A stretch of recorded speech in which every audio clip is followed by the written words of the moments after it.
XNDB welfare association हिसाबै दिनै बाक्सा जिल्लानि सिङाव थानाय सालबारि साम' हाथाइ बे ओनसोलाव जोङो बेयाव जोङो नायदिंफैदों।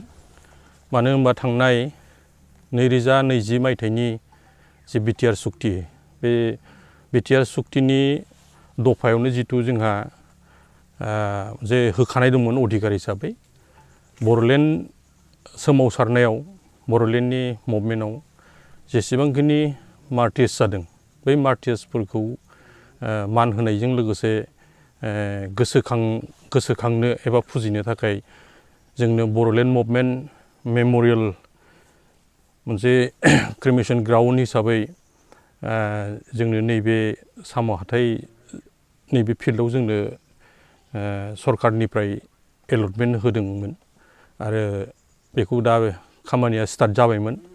नाथाय जों खोनानो मोन्दों फ्राय 12 सानसो जाबाय बेयो बन्द जानानै दं होननानै जोङो ससियेल मिडियानि गेजेरजों जों मिथिनो मोन्दों।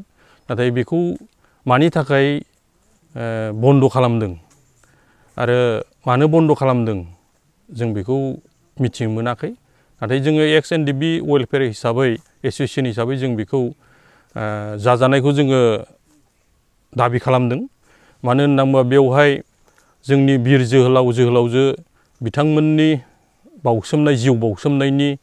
जिउ बावलांनायनि मोनसे नेरसोन हिसाबै आरो बेखौ गोसोखांथि हिसाबै बर'लेण्ड मुभमेन्ट मिउजियाम हिसाबै बेवहाय सरकारनिफ्राय बेयाव सेंसन खालामनानै बेखौ लुनायनि जितु जोंनो सेंसन होदों।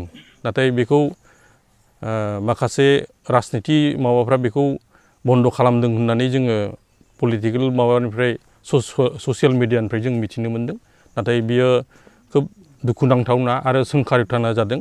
ओंखायनो जेरैखि जाया जों XNDB वेलफेयर एसोसिएशननिफ्राय जों दिनै बेवहाय बिथिं क'क्राझारनिफ्राय आप टु उदालगुरिसिमहालागै जेसेबांखिनि जोङो जोंनि आगुनि मावथिफोर दं जों बेवहाय सुलु लाफैदों, खौरां लाफैदों मानो बे बन्द जादों आरो थाबैनो बे जाफिननांगौ होननानै जोङो दिनै बेयाव नायनायजों लोगोसे जोङो मिडियानि गेजेरजों जोङो सरकारनिसिम जायफ्रा दिनै बेखौ बन्द खालामनांगौ होनना बुंदों बिथांमोननिसिम जों खावलायनाय थादों, दाबि थादों।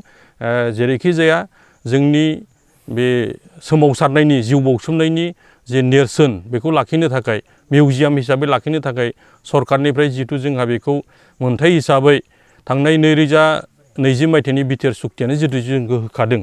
ओंखायनो बेखौ थाबैनो बेखौ लुनायनि थाखाय माने अर्डार होफिननांगौ होननानै बा बेखौ खुला खालामना होनांगौ होननानै लुफुंना होनांगौ होननानै जोङो दाबि खालामदों। सोर बन्द खालामदों होननानै फोरमायगोन?